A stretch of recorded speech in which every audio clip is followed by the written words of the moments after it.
Tom Freston said that innovation is taking two things that already exist and putting them together in a new way. I've stood in front of you before in Adelaide and spoke about how we can assist to decrease the cost of workers' compensation claims.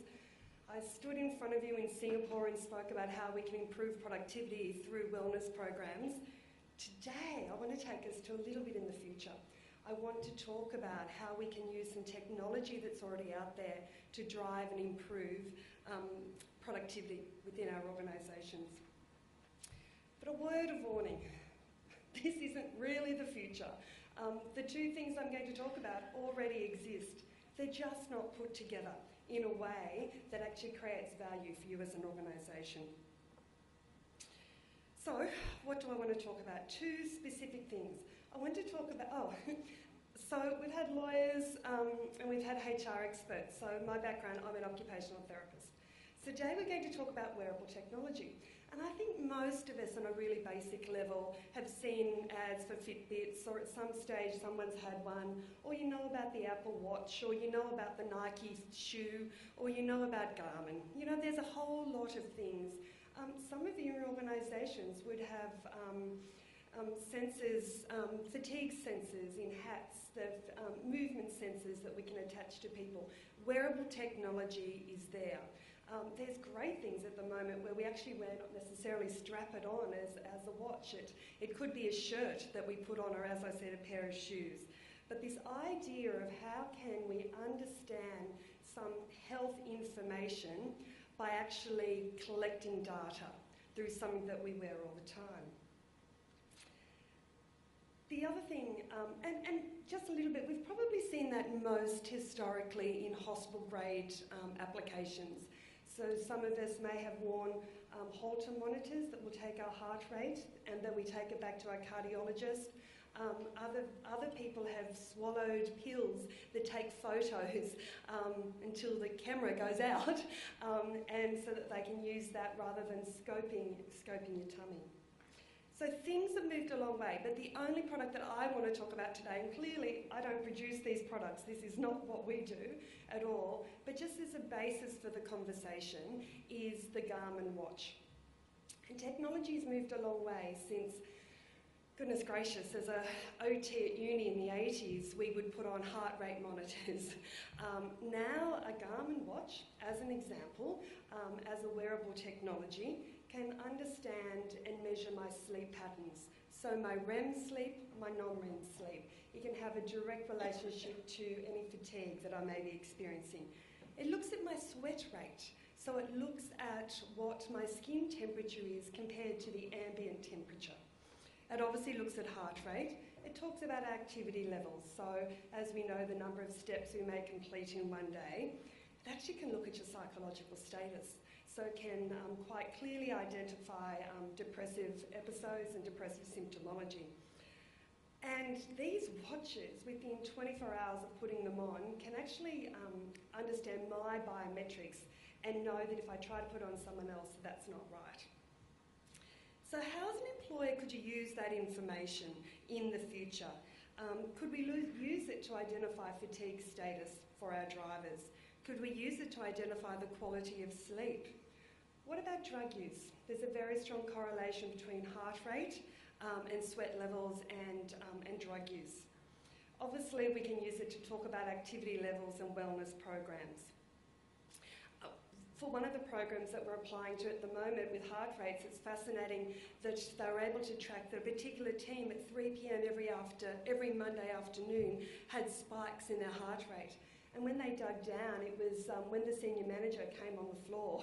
So it was a very interesting insight into the implication that that particular manager was having on their entire team to have this increased stress level.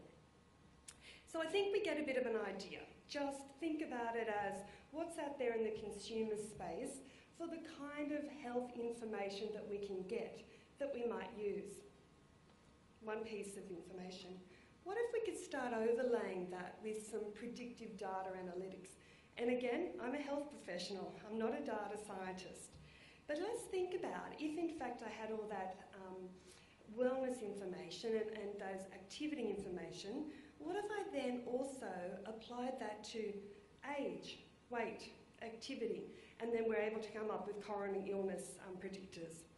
What about if I was able to understand the purchasing patterns of the person wearing it? We all know when you've logged on to Facebook or the internet and you've searched something, how those ads pop up. Some of us have the experience on our phones where we'll be going past particular areas and ads will pop up for that. That's predictive data analytics that says she wanted and she was interested at one stage a particular product, and so now what data analytics can do is can track me. So the marketing teams are doing it very cleverly at the moment with products. What if we could overlay it though with our roster and our sick leave utilisation? What about previous workers' compensation claims, our on-time data analytics that you're already collecting, GPS tracking, previous or current mental illness, health literacy postcode, and education level as an example. We are a data-rich industry. We have video on so many different things, but they all live in isolation. What if the benefit of data analytics and personal health information, we could actually come into a centrepiece here in the middle, and we could start to identify with our workers the diversity of those workers. And I think, to be fair to you all, not just HR teams, our ops teams would be able to say, oh, I know where Pete, Jen and Mary would land. The high-risk area or the low-risk area. I don't need all that data analytics to be able to do that. He looks like, we've heard the language, a walking time bomb. I know he doesn't get enough sleep. I know all of these other things. So rather than relying on the skill of a really good manager and supervisor, what if data could be provided to us for that, not just across a team of 12, but an organisation of 50, 100,000, 2,000. I think specifically you'd get to, well, I know in organisations that are doing, you get to really, the middle ground's not that interesting, hopefully that's most of us in the room. You get two specific ends. You get the end of high risk, so let's talk about them at the moment, because as a health professional, they're the ones I'm interested in. But let's talk about perhaps the end that Kylie and HR might be really interested in. What do they profile like? What do they look like? And how can we model our recruitment in the future to get more of them? So they become our high value employee, but they become a high-value employee based on a whole range of things, not their CV. So I actually think that if you want to make a bold prediction, is that in the future it won't be CVs and resumes that you'll be receiving as your application, that perhaps our LinkedIn profile will have live data which talks about our health and our data analytics. We won't be requesting drug and alcohol tests after or prior to the offer of employment, or psychological or psychometric testing, because we will have access to all of those things. And that will become part of our CV, our resume, and the reasons why we may want to employ. So that's that end, that's the profiling. What about the other end? The end that I guess that I see that organisations that are implementing. So if we talk about different sectors, the aviation industry is using this technology, or the intersection of these two technologies at the moment. So they're able to identify high fatigue levels and see how that relates to their rostering. Obviously risk of myocardial infarction, recreation drug use, etc., etc., etc. I think the real issue though for all of us, and what we're going to talk about, is all those questions that are going off in your head about privacy, about can we really do that, what does that look like, and hopefully Tim and I will be able to address some of those, is that the technology is not hospital grade at the present time. The expectation is that it will in time. But right now it's really predictive. So it's about how can someone in a safe, independent and probably privacy-safe arena be able to then take that information to the GP so that we can look at appropriate screening. So the breast screening, as an example, is at the present time just for women over 15 without any other predictive analysis.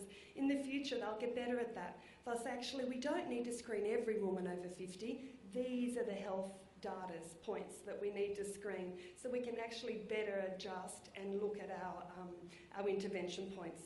I think it's the same. It's this, you know, and for those of us that are going, oh, this will never happen, to think that 10 years ago all the blokes in this room would be preventively going, and appropriately, let me encourage you all, to get your prostrate levels done, that, you know, the bowel cancer and checks for that. Preventative health is absolutely where we want to be.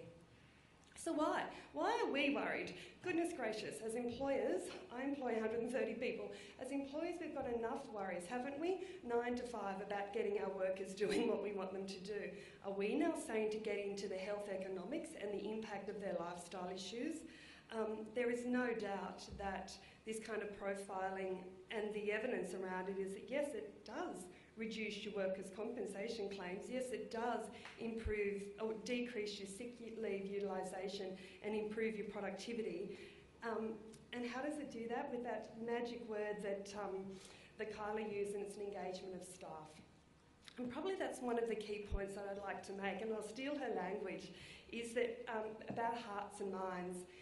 If we go about this as an industry and we're sincere about caring for workers and making it better and helping them be healthier, then the access to that, the take-up of that is much, much higher.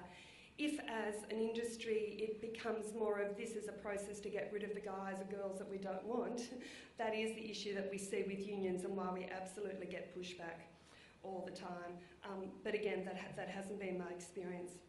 So I guess by taking us into the future, I think that hopefully it raises lots of questions. Hopefully you can see that actually offers a whole range of opportunities. In 2000, I was required to do for WorkSafe Australia a whole series of roadshows without the unions in tow, but when risk management regs came into place. And I had a whole lot of organisations saying, I don't want to assess the risk, because if I know about it, I have to do something about it. And if I don't know about it, then you can't sue me because of it. And we've all moved on from that. We all understand and appreciate 16 years on that that is not a fair and reasonable defence for anybody.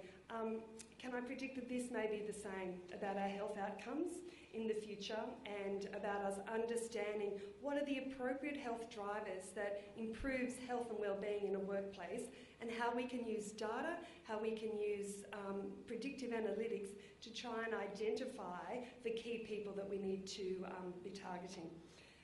So we're going to do some questions and answers, and for people who are in the room as well, we'd really appreciate if you have any questions.